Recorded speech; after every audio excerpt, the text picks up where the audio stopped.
بسم اللہ الرحمن الرحیم۔ یہ جو ہے ہم لوگ بخاری شریف آ، کو پڑھ رہے ہیں، اور پچھلی کلاس میں بات ہوئی تھی کہ بخاری شریف امام بخاری نے جو لکھی ہے، جو کمپائل کیا ہے، اس کو الگ الگ کتابوں پہ جو ہے والیومس میں بنایا ہے۔ ٹوٹل 98 یا 97 کتابیں اس کے اندر ہیں، اور ہر ایک کتاب میں کچھ کچھ حدیثوں کو لیا گیا ہے۔ حدیثوں کی تعداد بہت کم بھی ہے، جیسے کہ 7، اور زیادہ بھی ہے جیسے کہ 89۔ جیسے اس کتاب میں، کتاب نمبر 92 جو ہے، اس میں 89 حدیث ہے۔ اس کتاب کا نام ہے کتاب الفتن۔ ٹھیک ہے، کتاب الفتن۔ فتن جو ہے فتنے کا پلورل ہے۔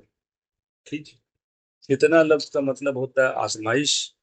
ٹھیک ہے، یا سمجھنے کی کوئی پریشانی بھی جو ہے اس کو بھی عام طور سے فتنہ ہی لیا جاتا ہے، لیکن وہ صحیح معنی اس کا جو آزمائش ہے۔ ٹھیک ہے، اور اس حدیث کا جب ہم لوگ ریفرنس لکھیں گے، تو یہ ریفرنس لکھنے میں اس کو یا تو ہم لوگ بک نمبر 92 حدیث نمبر 1 بھی کہہ سکتے ہیں، یا جو سلسلے وار حدیث ہم لوگوں نے پچھلی بار کون سی حدیث پڑھی تھی؟ پچھلی کلاس میں ہم لوگوں نے کون سی حدیث پڑھی تھی؟ انما الاعمال بالنیات۔ ٹھیک، تو وہ حدیث نمبر 1، اور وہاں سے چلتے چلتے یہ حدیث نمبر 7048۔ تو یہ کتاب کی 7048 حدیث ہے۔ ٹھیک، تو دوسرا ایک طریقہ تو یہ ہے کہ اس کو کتاب اور کتاب کی حدیث نمبر کے ساتھ لکھ دیا جائے۔ دوسرا طریقہ کہ سلسلے وار جو حدیث چلی آ رہی ہے کنٹینیوس نمبر میں 1 2 3 4 کرتے کرتے وہ یہ لکھ دیا جائے۔ تو دونوں طریقے ہیں ریفرنس دینے کی۔ ابھی امام بخاری رحمۃ اللہ علیہ نے جو کتاب یہ جو ہے کمپائل کیا ہے حدیثوں کا کلیکشن، اس کو صرف ایز اے ڈکشنری نہیں رکھا ہے، بلکہ ان احادیث کو موضوع کے ٹاپک کے مطابق الگ الگ کلاسیفائی کیا، اور ان احادیث اور قرآن شریف کی آیتوں دونوں کو ملا کر کچھ مسئلے بتائے ہیں، کوئی بات سمجھائی، اور اس کو پھر حدیث اور قرآن سے پروف کیا۔ یہ ہے کمپلیٹ جو تھیم ہے بک کا، وہ کہ کوئی ایک بات پروف کی گئی ہے کہ ہاں ایسا ہو سکتا ہے یا ایسا ہوگا، یا یہ مسئلہ اس وقت میں ایسا کر سکتے ہیں یا کریں گے، اس کا پھر جو ہے کیا کہتے ہیں پروف جو ہے احادیث سے اور قرآن شریف کی آیت سے کیا۔ عام طور سے جو چیپٹرز اسٹارٹ کیے گئے ہیں، یعنی جو کتاب ہے، کتاب کے اندر بھی چیپٹرز ہیں، تو جو چیپٹرز قائم کیے گئے ہیں کتاب کی، وہ قرآن کی کوئی نہ کوئی آیت کو تھیم بنا کر حدیث کو ان آیت کی تفسیر کی طرح سے پیش کیا گیا کہ اس آیت کی روشنی میں یہ احادیث کو ہم پڑھ رہے ہیں۔ ٹھیک ہے، تو ایک ٹاپک سیٹ کیا گیا، جیسے کہ یہ جو کتاب نمبر 92 ہے، اس کا ٹاپک ہے باب ما جاء فی قول اللہ تعالی۔ باب کا مطلب ہوتا ہے چیپٹر۔ ٹھیک ہے، ما جاء یعنی ما کا مطلب جو، جاء یعنی آیا، جو آیا۔ یہ باب ہے جو آیا ہے، یعنی اس باب کو لکھنے کا جو ہے معنی کیا ہے؟ فی قول اللہ تعالی، اللہ تعالیٰ کی اس قول کے حساب سے یہ باب لکھا گیا۔ کیا قول ہے؟ یہ سورۃ الانفال کی آیت نمبر 25۔ ٹھیک، اعوذ باللہ من الشیطان الرجیم۔ واتقوا، واتقوا یعنی اور تم سب ڈرو۔ ٹھیک ہے، تم سب ڈرو۔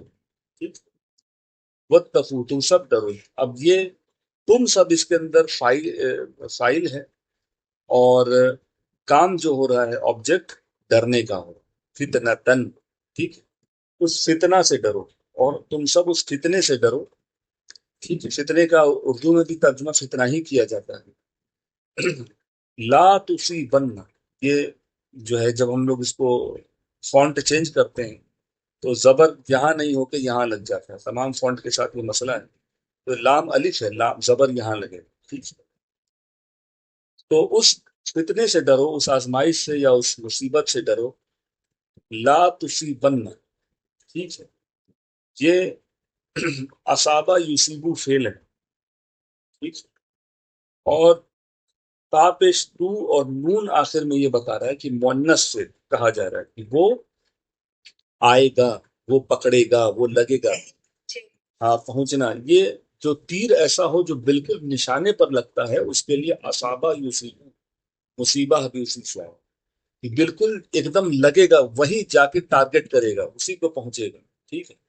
تو چونکہ فتنہ لفظ مؤنث ہے، اس لیے اس میں مؤنث ہی فعل فیمنن کے لیے فیمنن والا فعل آیا ہے، اسی لیے تصیبن، جو نہیں پہنچے گا، ٹھیک ہے، جو نہیں پہنچے گا، الذین ظلموا منکم، ٹھیک ہے، ان لوگوں کو جو ظالم ہے، ظلم کیا جنہوں نے، منکم تم میں سے، ٹھیک ہے، خاصہ، خاصتاً، ٹھیک ہے، یا خاصہ پڑھیں گے، خاص طور سے۔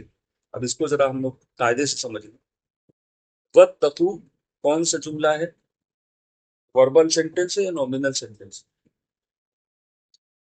وربل ہے، ورب سے چالو ہو رہا ہے، ٹھیک ہے، جملہ فعلیہ ہے، فعل سے چالو ہے، اور ڈرو تم لوگ فتنہ سے۔ تو فعل اتقا یتقی ہے، اور فاعل اس کا تم سب ہے، مفعول اس کا فتنہ ہے، ٹھیک۔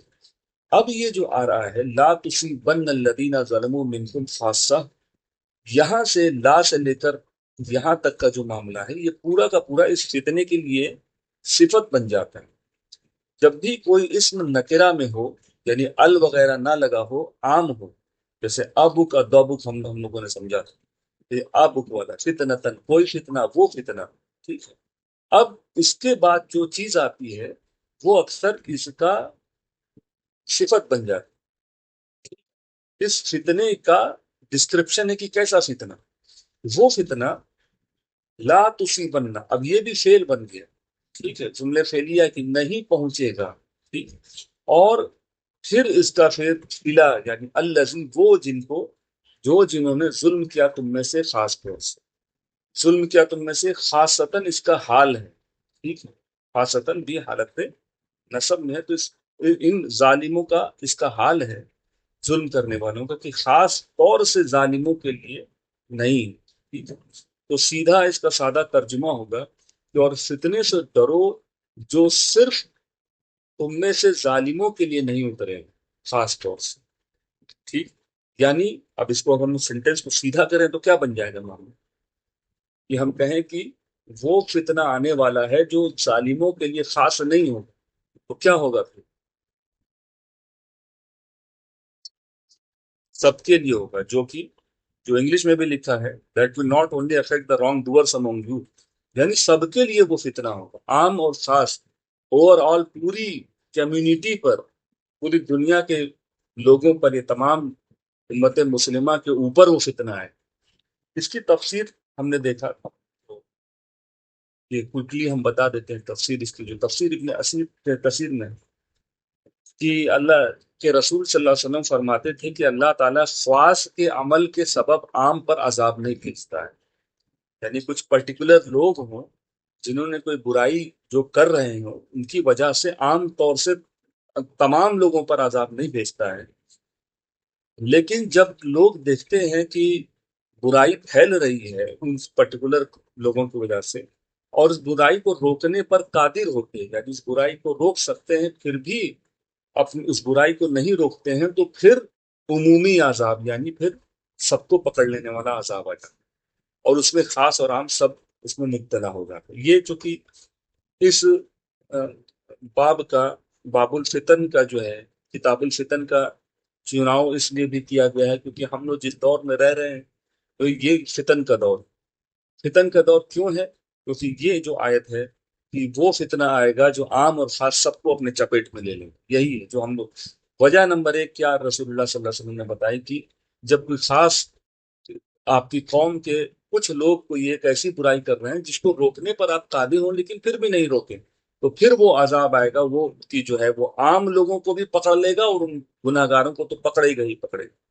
پھر اس کی تفسیر میں آتا ہے، اللہ کے رسول صلی اللہ علیہ وسلم کہتے ہیں کہ جب تک تم امر بالمعروف کرتے رہو گے اور نہیں انل منکر کو روکتے رہو کو کرتے رہو گے، یعنی بھلائی کا حکم دینا اور برے کاموں سے روکنا، تب تک عذاب نہیں آئے گا۔ لیکن جب تم اس کو چھوڑ دو گے تو اللہ تم پر بہت سخت عذاب بھیج سکتا ہے۔ پھر کیا ہوگا؟ تم لاکھ دعا کرو گے، بہت دعا بھی اگر کرو گے دعا قبول نہیں ہوگی، یا پھر یہ ہوگا کہ اللہ تمہارے اوپر دوسری قوم کو مسلط کر دے گا اور تمہاری ساری دعائیں بیکار ہو جائیں۔ اب بتائیے کہ یہ وقت اس حدیث کی روشنی میں دیکھا جائے تو کیا یہ وقت چل رہا ہے ہمارے اوپر کہ امر بالمعروف اور نہیں انل منکر بند ہو گیا ہے عام طور سے، اور پھر جو ہے دعائیں کی جا رہی ہیں قبول نہیں ہو رہی ہیں، اور پھر دوسری قوم جو ہے مسلط ہو گئی اور تمہاری ساری دعائیں بیکار ہو جائیں۔ پھر اس کے بعد حضرت ابو رقات فرماتے ہیں کہ میں نے ایک غلام کو حذیفہ کی طرف، حذیفہ رضی اللہ عنہ جن کے بارے میں پچھلی بار بات ہو رہی تھی، حذیفہ بن یامان رضی اللہ عنہ کی طرف بھیجا، تو وہ اس وقت کہہ رہے تھے، یہ بڑی اہم بات ہے، اس کو سمجھیے گا، کیونکہ یہ جو ہے سیرت صحابہ میں سے کتابوں میں یہ چیز ہوتی ہے اور بڑی پتے کی بات ہوتی ہے۔ وہ اپنے لوگوں میں فرما رہے تھے کہ نبی کریم صلی اللہ علیہ وسلم کے زمانے میں اگر ایک بات بھی کوئی اس قسم کی کہہ دیتا تو اس کو منافق سمجھتا، لیکن آج ایک بیٹھک میں تم میں سے ایک آدمی کی زبان سے ایسے چار منافقانہ کلمات سے ملا، معنی کیا ہوا اس کا؟ سمپل معنی،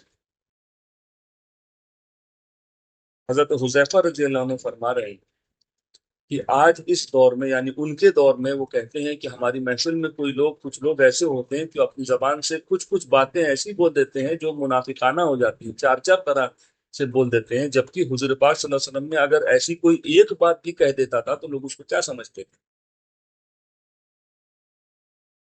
منافق سمجھتے، اور ایسی چار چار باتیں آج کہی جا رہی ہیں۔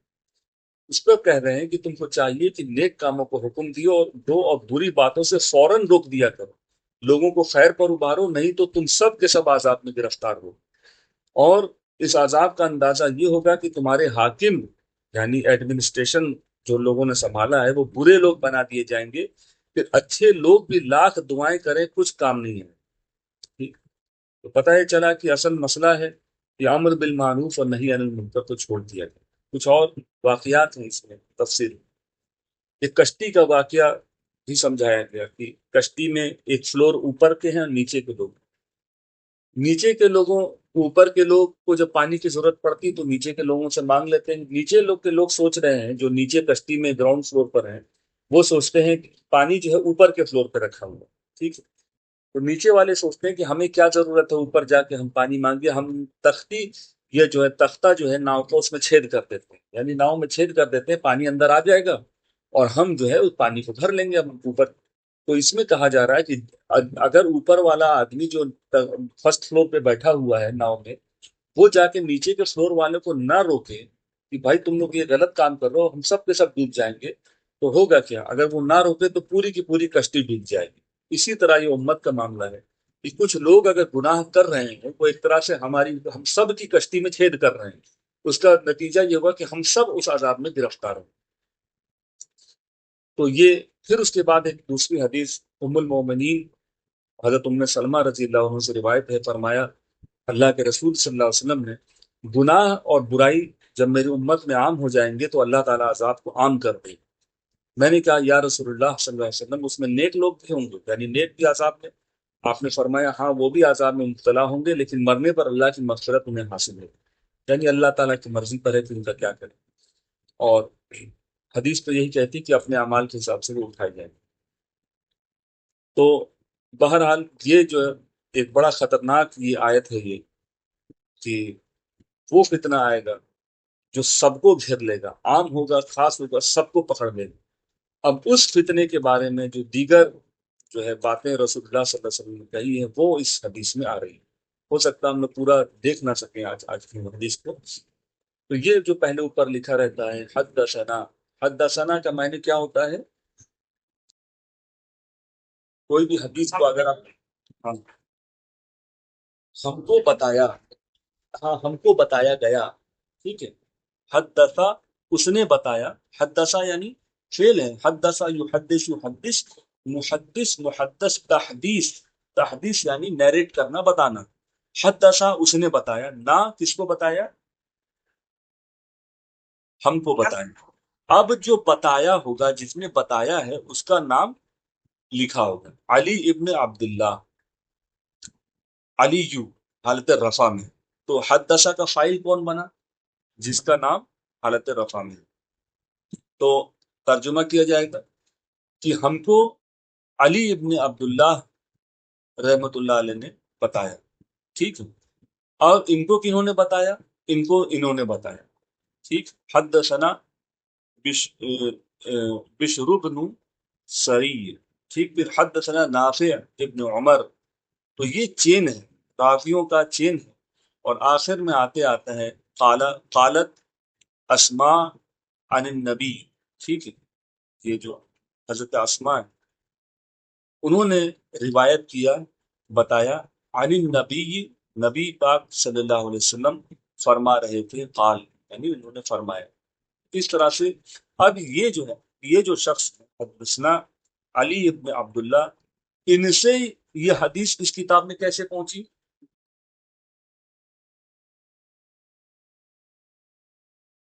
امام بخاری نے، ہاں، چین سے پہنچی ہے، لیکن ہم تک تو کئی سینکڑوں سال ہو گئے نا، تو ہم تک یہ حدیث کیسے پہنچ رہی ہے؟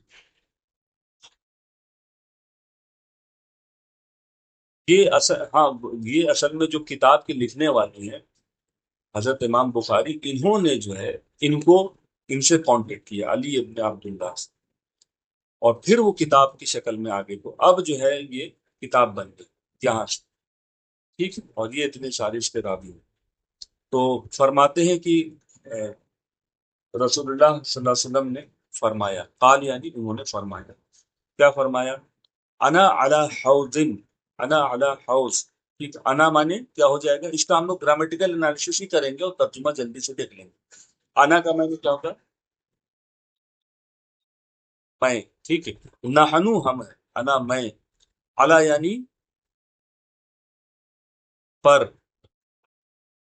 میں پر. ٹھیک ہے. میں پر. اب دیکھیں آگے کیا لکھا، حوض، حوضی، حوضی. حوض کا مطلب وہی حوض نہیں، میرے حوض. ٹھیک. اب کیا، اب اتنے کا اب تر یہ ایک کمپلیٹ سینٹینس ہو گیا. انا علی حوضی، میں کہاں پر ہوں گا؟ اپنے، اب میں اپنے حوض پر ہوں گا. یعنی کس حوض سے مراد ہے؟ حوض کوثر کی بات ہے. ٹھیک ہے. یہ رسول اللہ صلی اللہ علیہ وسلم فرما رہے ہیں کہ میں اپنے حوض پر ہوں گا، حوض کوثر پر ہوں گا. ٹھیک ہے، رہوں گا. انتظرو. ٹھیک ہے. یہ کیا چیز ہے؟ انتظرو من جریدو حنفی. ٹھیک. ہاں. تو یہ انتظرا ینتظر، یہ شعر ہم لوگ پڑھ چکے ہیں. انتظرا ینتظرو، انتظر. پھر اس کا فائل بنے گا منتظر. منتظر کون ہوگا؟ جو انتظار کرے. ٹھیک ہے. منتظر، منتظر. منتظر کون ہے؟ جس کا انتظار کیا جائے. ٹھیک ہے. انتظرا ینتظرو، انتظر، منتظر، منتظر، اور انتظار. ٹھیک. انتظار یعنی ویٹ کرنا، انتظار کرنا. تو ینتظرو، انتظرا ینتظرو کو اگر آپ کھولیں تو کیا بنے گا؟ ینتظرو، ینتظرونا، تنتظرو، تنتظرونا، اور انتظرو، ننتظر. انتظرو میں انتظار کروں گا یا کرتا ہوں. تو کروں گا ہم لوگ لیں گے، میں اپنے حوض پر ہوں گا. انتظرو انتظار کروں گا. من یعنی جو. ٹھیک ہے. یریدو علیہ، علیہ مطلب علی یعنی پر، اور علیہ کا مطلب کیا ہوگا؟ اس کو ہم لوگوں نے پڑھا تھا، علیہ، علیہ، علیکا، علیکم، علیہ، مجھ پر. ٹھیک ہے. چلیے، یریدو پھنس گیا. یریدو کا کیا معنی ہے؟ یریدو کو ہم لوگ دیکھتے ہیں. ٹھیک ہے. یہ ہے وردا یریدو. کیا ہے فعل؟ وردا یریدو. کس سے ملتا جو، اس سے ملتا جلتا کوئی فعل آپ جانتے ہیں؟ ارادہ تو اس کا وہ بن جائے گا، اسلمہ پیٹرن. ٹھیک ہے. ارادہ یریدو، ارید مرید، مراد ارادہ. ٹھیک ہے. وردا یریدو کیا ولدا یلیدو سے ملتا نہیں ہے؟ جنم دینا. لم یلد ولم یولد، ٹھیک. ولدا یلیدو، دیکھیں اس کا جو گردان ہے چھوٹی، ولدا یلیدو رد، ولدا کا کیا تھا؟ ولدا یلیدو رد، ٹھیک ہے. اس سے بنتا ہے والد، مولود، ولادہ، تو ولود ہے، ٹھیک ہے. وجدہ یجدو بھی بنتا ہے اس نے پایا، وجدہ یجدو جد، واجد، ٹھیک ہے. واجد موجود اور وجود، ٹھیک ہے. وہی پیٹرن، ایک بار آپ نے نظر دوڑائی، اگر آپ کو ولدا یلیدو یاد ہے، زبان پر ہے، تو یہ ہو گیا ختم، یہ تیار ہے آپ کا. ولدا یلیدو سے ولدا یلیدو. معنی ہے اس کا آنا، کم یعنی آنا، ٹھیک ہے. یہ دوسرے طرح سے. اچھا، وارد لفظ ہم لوگ اردو میں پڑھتے ہیں یا نہیں پڑھتے ہیں؟ یہ وارد ہوا ہے، آیا ہے، ٹھیک. تو دوسرے طرح کا آنا ہے وارد ہونا، ٹھیک. مورود جو آئے، مرود یعنی آنا. اب اس کے، اب چونکہ گرامر کی کتاب ہمارے سامنے قرآن شریف ہی ہے، اس میں بھی آیا واردوہا، ٹھیک ہے، وہ آئے اس جہاں پر. وردا ولما وردا، تو پھر وہ آیا، ٹھیک ہے. واردون آنے والے، ٹھیک ہے. وبئسل ورد المورود، اور بہت برا ہے آنے والا اور مورود جہاں پر وہ آئے، ٹھیک ہے. تو یہ وارد مورود ہو گیا. اب ہم واپس ہم لوگ آتے ہیں وارد کا مطلب آئے. اب آپ بتائیں کیا معنی ہوگا؟ ہاں، انتظرو من یریدو، وارد اب اس کو دیکھیں، فعل تھا وردا یریدو. وردا کا مطلب کیا ہے؟ ترجمہ کریے، آنے سے، وہ آیا، ٹھیک ہے نا. وردا وہ آیا، یریدو وہ آتا ہے، وہ آئے گا، ٹھیک ہے نا، بالکل سمپل ہے. پاسٹ اور پریزنٹ فیوچر کر دیجیے. وردا وہ آیا تھا، اور یریدو وہ آئے گا، وہ آتا ہے، ٹھیک. تو اب اس کو دیکھیں، انتظرو میں انتظار کروں گا، من یریدو، من کا مطلب جو، یریدو وہ آتا ہے، وہ آئے گا، جو آتا ہے جو آئے گا، علیہ یعنی مجھ پر، میری طرف، ٹھیک ہے، مجھ پر. تو میں نے سیدھا بن گیا اس کا کہ میں اپنے حوض پر رہوں گا اور انتظار کروں گا، جو آئے میرے پاس یا میری طرف جو آئے اس کا میں انتظار کروں گا. چلیے اب آگے اس کے دیکھا جائے. فَيُؤْخَذُ بِنَاسٍ، اخذا یؤخذ ابھی ہم لوگوں نے پڑھا ہے قرآن والی کلاس میں. فَيُؤْخَذُ کیا معنی ہے اس کا؟ اخذا، ہاں. پس یہ یؤخذ پیسیو ہے یا ایکٹیو ہے؟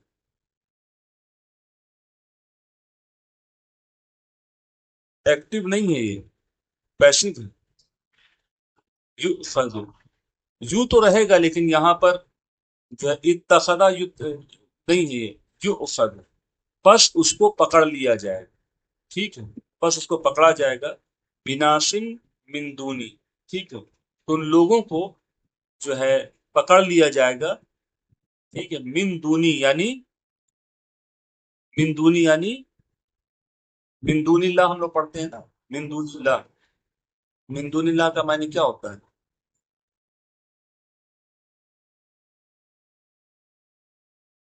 ہم لوگ پڑھتے ہیں نا قرآن شریف میں بار بار من دون اللہ، علاوہ کہتے ہیں نا کہ اللہ، اللہ کے علاوہ اور انہوں نے الہ بنا لیے، من دون اللہ وہ پکارتے ہیں. یدعون، وہ، ہاں، یدعون من دون اللہ وہ پکارتے ہیں اللہ کے سوا.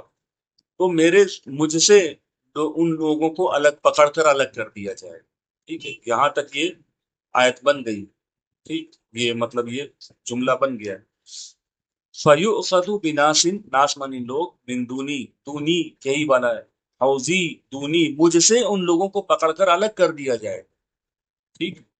اب یہاں سے یہاں تک واقعہ کیا بنا کہ حضور پاک صلی اللہ علیہ وسلم فرما رہے ہیں کہ میں اپنے قیامت کے دن، انڈرسٹوڈ ہے قیامت کے دن ہی کی بات ہے، میں اپنے حوض پر رہوں گا، انتظار کروں گا جو کوئی میری طرف آ رہا ہے. اور کچھ لوگ ہوں گے جن لوگوں کو مجھ سے الگ کر دیا جائے گا، یعنی وہ آتے رہیں گے اور ان کو کیا کریں گے؟ ہٹا دیا جائے گا، اور حضور پاک صلی اللہ علیہ وسلم کے پاس نہیں آنے دیا جائے گا، ٹھیک ہے. اب آپ ترجمہ کریں. فَأَقُولُ أُمَّتِي، چلیے آپ کا نمبر آ گیا. نہیں، غلط ترجمہ، اور ٹرائی کریے. فَأَقُولُ، میں کہوں گا، بس میں کہوں گا، ہاں پس میں کہوں گا کہ امتی، اب دیکھیے عربی میں بڑا شارٹ میں رہتا ہے، رسول اللہ صلی اللہ علیہ وسلم کی بھی جو زبان ہے بہت کونسائز ہے، پورا پورا جملہ نہیں ہے کہ یہ میری ہادہ امتی یا ہا اولائی نہیں، امتی بس، فاقولو پس میں کہوں گا امتی بھی میری امت ہے، ٹھیک ہے، یہ اس کے اندر انڈرسٹوڈ ہے کہ ناس لوگوں کی طرف اشارہ کی جو ہے، یہ جن کو پکڑا گیا ہے یہ میری امت ہے، اس کو کیوں پکڑ رہے ہو؟ فیقولو، فیقولو اس کا ترجمہ کریں، فیقول، ٹھیک ہے، بس وہ کہیں گے کہ وہ کہے گا، یقولو سنگل ہے نا، یقولو یقول، وہ کہے گا، یعنی کون کہے گا؟ جس نے پکڑا ہے، فرشتہ کہے گا، فیقول لا تدری، لا تدری کا کیا معنی ہے؟ تدری کا مطلب کیا ہوتا ہے؟ اس کا بھی ہم لوگوں نے لکھ رکھا ہے، چھوڑ دیا نہیں ہے، درا یدری ادری، دارن مردی دریا، وما ادرا کا ہم لوگوں نے پڑھا ہے نا، اسی سے ملتا ہے وہ تو، جو ہے ادرا یدری ہے، سلاسی مجرد میں ہے، یہ اس کا درا یدری بنے، جاننا، ٹھیک ہے، درا یدری جاننا کسی چیز کو، سمجھنا، آپ نہیں جانتے، ٹھیک ہے۔ اچھا عربی بول چال میں اگر آپ کوئی چیز نہیں سمجھ پاتے ہیں، آئی ڈڈ ناٹ انڈرسٹینڈ، میں نہیں جانتا، اگر کوئی آپ سے کہے کہ فلانی چیز کہاں ہے، آپ کہیں گے مجھے نہیں پتا، نہیں پتا، لا ادری، ٹھیک ہے نا، کیا کہیں گے؟ لا ادری، I don't know, law Adri I don't know, ٹھیک ہے، ابھی بھی عرب ورلڈ میں استعمال ہوتا ہے، لا ادری مجھے نہیں پتا، آئی ڈونٹ، تو یہی ہے لا تدری، آپ کو نہیں پتا، فیقولو لا تدری، تو وہ فرشتہ جو پکڑنے والا ہے وہ کہے گا لا تدری، کہ آپ کو نہیں پتا، ٹھیک، کیا نہیں پتا؟ مشو علا، مشو یعنی ابھی سورہ ملک میں بھی ہم لوگوں نے پڑھا، اس کے بعد ہی پڑھا، ہاں چلنا، ٹھیک ہے، فعل کیا ہے؟ مشا یمشی امشی، ٹھیک ہے، مشیون چلنا، مشا یمشی امشی ماشی، تو چلنا ہے، یہ بھی بالکل نارمل بول چال میں آج بھی استعمال ہوتا ہے، جب اگر آپ حج اور عمرہ کرنے جائیں تو یمشی بولیں گے، چلو یہاں چلو وہاں چلو، تو مشا یمشی، امشی امشی بولیں گے جو وہاں کے گارڈ رہتے ہیں، امشی چلو، ٹھیک، چلیے یہاں چلو، امشی چلو، امشی امشو تم سب چلو، تو یہ استعمال ہوتا ہے مشا یمشی چلنا، چونکہ چلنا ایک بڑا کامن ورب ہے، جاننا چاہیے کہ بھائی چلنے کی، واکنگ کرنے کی جو ہے عربی کیا ہوتی ہے، تو مشا یمشی ہو، ٹھیک، مشا وہ، ہی واک، یمشی ہی از واکنگ اور ہی ول واک، ٹھیک ہے، وہ چلا اور وہ چلتا ہے، وہ چلے گا، مشو، ٹھیک ہے، تو مشا کو، مشو کہاں سے آئے گا؟ مشا، مشو، مشیتا مشیتم مشیتو مشینا مشت، مشا وہ چلا، مشو وہ سب چلے، ٹھیک ہے، تو اب یہ جو فرشتہ ہے وہ کہے گا لا تدری، آپ نہیں جانتے، مشو یہ چلا ہے، ٹھیک ہے، مشو منے یہ جو جن کو ہم نے پکڑا ہے وہ چلا ہے، علل قہقرا، ٹھیک ہے، یہ بھی ایک نیا لفظ ہے، اعلیٰ یعنی اعلیٰ، دیکھیے کئی مرتبہ رہا اعلیٰ پر، کس چیز پر چلا ہے؟ قہقرا، قہقرا کیا چیز ہوتا ہے؟ یہ الٹے چلنا، بیکورڈ موومنٹ، ریورس واکنگ، پیچھے چلنے کا عمل، الٹے پاؤں واپس ہونا، پیچھے چلنے کا عمل ہو گیا، ٹھیک، الٹے چل، ہاں، یہ ایکسپلینیشن تو یہی ہے، جملہ کیا ہے؟ مشا علی القہقرہ، اردو میں بھی قہقرہ لفظ کا استعمال ہوتا ہے، جو پیور اردو اگر آپ کہیں لٹریچر پڑھیں گے تو الٹے چلنے کو قہقری کہتے ہیں، قہقری، ٹھیک، اردو میں، تو بہرحال فرشتہ کہے گا کہ آپ کو نہیں پتا ہے، یہ الٹے پاؤں چلا گیا، یہ سب الٹے پاؤں چلے گئے تھے، مشو یعنی چلے گئے تھے، پاسٹ ٹینس، یہ سب الٹے پاؤں چلے گئے، اب یہ کون لوگ ہیں؟ کیا یہ منافق ہیں، مشرک ہیں، یا مسلمان تھے دنیا میں؟ کون تھے یہ لوگ؟ مسلمان سمجھتے تھے اپنے آپ کو، ٹھیک ہے، یہ آپ کے جو ہے کلمہ پڑھتے تھے، لا الہ الا اللہ محمد رسول اللہ صلی اللہ علیہ وسلم کلمہ پڑھتے تھے، اور آپ جب چلے گئے ہیں تو آپ کی تعلیمات کے خلاف یہ چلیں، ٹھیک ہے، یہ الٹے چل پڑے، اور ایک اور جگہ اس کی ایکسپلینیشن آتا ہے کہ بدعت، جو دین میں آپ نے چیز نہیں بتائی تھی وہ چیزیں انہوں نے نکال دیا، ٹھیک ہے، تو یہ اس کا جو ہے ترجمہ کمپلیٹ اس کا یہی ہے کہ جو ہے یہ پوری اردو میں اور اس میں لکھا ہوا ہے ترجمہ. تو اس راوی کو بڑی خطرناک حدیث ہے کہ مسلمان ہوں گے اور حوض کوثر سے روک دیا، لہٰذا باقی کا تو مسئلہ ہی بہت خطرناک ہو جائے گا. اللہ تعالی ہم لوگوں کو ان لوگوں میں سے جو ہے نہ بنائے. اور جو ہے اب جو یہ راوی ہے قالا ابن ابی ملیکہ، راویوں میں سے ایک یہ بھی شخص ہے، کہتے ہیں یہ دعا پڑھتے ہیں جیسے ابھی ہم لوگ دعا کر رہے ہیں نا، وہی دعا انہوں نے کہی راوی نے، جس سے سیکھ کر ہم لوگ پڑھ رہے ہیں. اللہم انا، اے اللہ، انا نعوذ بک. اب آپ ترجمہ کریں، اللہم انا نعوذ بک. ہاں، آپ ہمیں پناہ دیجئے، آپ ہمیں بچا لیجئے، پناہ میں رکھیے. ان یعنی کیا ہوتا ہے؟ ان کا ایک ہی معنی ہے کی. ٹھیک ہے، اس سے کی. نرجع علی، نرجع یعنی کیا ہوتا ہے؟ رجع یرجع ہوتا ہے لوٹنا، رجوع کرنا، ہم لوگ جانتے ہیں نا. ٹھیک ہے، ہاں، کہ ہم لوٹ جائیں. رجع یرجع، یرجعون، ترجع ترجعون، ارجع، اور کیا ہوگا؟ نرجع. نرجعو ہے ان لگنے کی وجہ سے نرجع شرطیہ جملہ بن گیا کہ ہم نہ لوٹ جائیں، ہم پلٹ نہ جائیں. اللہ اعقابنا، اعقابنا قرآن شریف میں بہت آتا ہے، اپنے ایڑیوں کے بل لوٹ نہ جائیں. ٹھیک ہے، او نفتنا، یا فتنے میں مبتلا کر دے. فتنہ سے، فتنہ سے جو ہے جو فعل ہے اس کا مجہول بنایا گیا ہے کہ اور ہم فتنے میں نہ پڑ جائیں. دیکھیے اردو میں ترجمہ ہے، ابو ملیکہ سے حدیث کو روایت کرتے وقت یہ دعا پڑھتے ہیں، یہ دعا کرتے: اے اللہ، ہم تیری پناہ مانتے ہیں کہ ہم لوٹیں، ٹھیک ہے، الٹے پاؤں پھر جائے، یا فتنے میں پڑ جائے. فتنے میں پڑ جائیں یعنی آپ کا ہمارا امتحان لیا جائے اور ہم فیل ہو جائیں اس میں، اور فیل ہو کے سمجھے کہ ہم کامیاب ہو گئے. ٹھیک ہے، فتنہ تو سب سے بڑا ایگزام تو یہی ہوتا ہے کہ آدمی چاہے پاس ہو فیل ہو پتہ ہی نہیں چل رہا ہے کہ ہم پاس میں کسی، جب تک اس کو قرآن و حدیث سے یا جو ہے پھر کسی اللہ والے سے کریکٹ کر کے پوچھیں کہ بھائی یہ اس مسئلے میں یہ کر رہا ہوں تو کیا صحیح ہے غلط ہے. تو یہ معاملہ ہے. تو ہم لوگ بھی یہاں اس کو فنش کرتے ہیں، دعا کرتے ہیں کہ اللہ تعالیٰ جو ہے ہم لوگ کو اس بات سے جو ہے بچا کے رکھے کہ جو ہے ہم یہ جو ہے پلٹ نہ جائیں اور نہ فتنے میں جو ہے پڑ جائیں. چلیے اب ہم لوگ یہ جو ہے پہلی حدیث کی کتاب الفتن کی انشاءاللہ آگے بھی ہم